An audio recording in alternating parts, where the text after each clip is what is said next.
Welcome to another episode of Keeping It Real, Whitney, where I get to talk to not only today's lack of talented artists today's industry has to offer, but the people who get to work around them every day. With me tonight is BET's head bitch, Chairman and CEO, Debra Lee. Thank you for having me, Whitney. I am so happy to come into your show. You know, this would be a great opportunity if you came to BET. And we are women, let's not call each other bitches. Hold on, let's not call the kettle black, Mrs. Pot. I think you forgot, but you did just make me an offer, which means this is my show, and it does not air on your network. This also means I get to ask and say whatever the fuck I want, because I am Whitney the fuck Houston, and I marry Bobby Brown, making me the baddest bitch. And no thank you to the offer. This show is creative, funny, and has an edge that keeps them coming back. We know BET likes nothing that comprises those elements, so let's skip that idea. So anyway, let's talk about Sunday's tribute. Do you think that was a real tribute to our brother, Michael Jackson? With all due respect, Whitney, but I don't think you have to be so rude. To answer your question, I believe the BET staff did everything they could to put on the best tribute. We planned for the awards months ahead and brought who we felt were the best representations for music today to pay tribute and respect to Michael Jackson. As I stated during the show that aired on Sunday was not the original show, and was our way of thanking Michael. Thanking him by getting Beyoncé, who already can't speak English, to sing a song in Italian? Pretty girl, but she already knows how I feel about her. And let's talk about the other parts I had to watch, unfortunately, as I do not have time to participate in constant tomfoolery.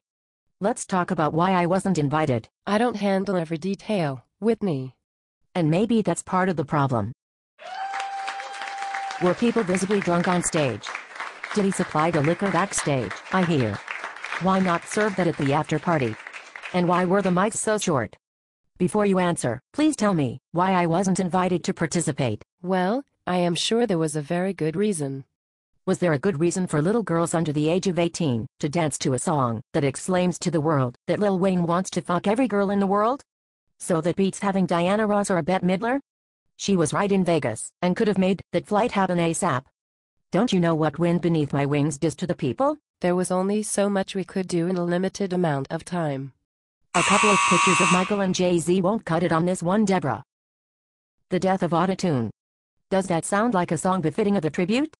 Let me tell you a few things that should have happened, and how to do what my publicist calls damage control.